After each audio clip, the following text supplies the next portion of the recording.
Bonjour et bienvenue sur Allo Finance. Nous sommes le vendredi 9 septembre. L'événement, qu'il n'y a pas dans les journaux puisque ça s'est passé pendant la nuit, c'est le plan de Barack Obama. Un plan crédible. J'ai passé beaucoup de temps à le critiquer, mais là pour une fois, il y a quelque chose dans ce plan. Il y a peut-être même un tournant, il y a peut-être même un exemple pour les autres pays.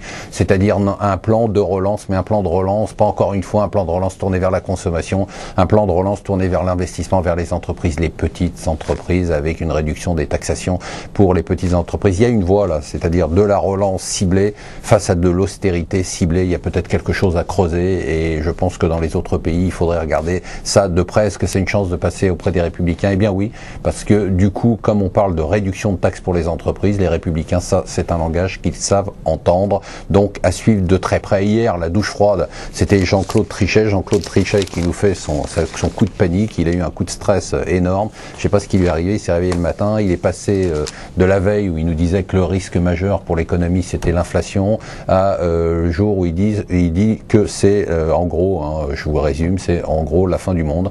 Et donc du coup l'euro s'est écroulé puisqu'il a retourné sa position et il n'y avait plus, on parle plus de hausse de taux, mais on parlera bientôt de baisse des taux d'intérêt. Il a enfin compris qu'il fallait mettre les taux d'intérêt à zéro, comme quoi il n'y a pas d'âge pour découvrir la vérité.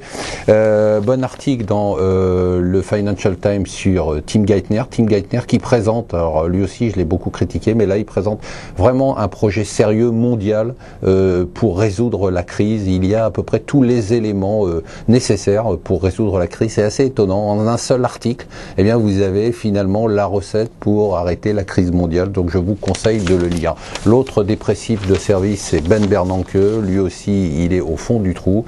Il sait plus comment faire. Il arrive à peine à attraper son micro. Donc pour lui aussi, c'est la fin du monde. Qu'est-ce qu'un plan de rigueur nul? C'est le plan de rigueur de la France. C'est-à-dire un plan de rigueur qui est trop limité, qui n'a aucune vision et qui en plus touche ceux qu'il ne faut pas toucher, c'est-à-dire la classe moyenne et les ménages. 2/3 de la facture du plan de rigueur, ce sont les ménages. C'était les derniers qu'il fallait toucher. Il fallait toucher les grandes entreprises, il fallait toucher les banques, il fallait toucher éventuellement les gens les plus riches, mais pas les classes moyennes. L'immobilier, ça y est, c'est sûr, ça va baisser. On est avec une hausse de 22% ou plus sur l'année. On est à 8150 € le mètre carré. C'est un record absolu. Donc c'est à peu près certain maintenant. On est parti pour une baisse de 15 à 20%. Donc vous verrez un numéro spécial immobilier dans les Échos qui est très bien fait. Je sais dans quelle banque je vais aller. C'est à la Banque Postale. La Banque Postale qui a plusieurs avantages. D'abord, elle est garantie par l'État. Donc plutôt que d'attendre que les autres banques soient nationalisées, celle-là l'est déjà.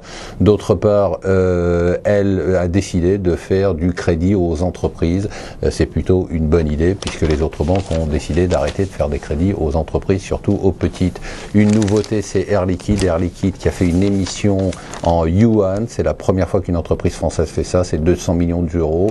Alors on appelle ça des dim sum bonds. Pour ceux qui ne le savent pas, les dim sum, ce sont les raviolis à la vapeur.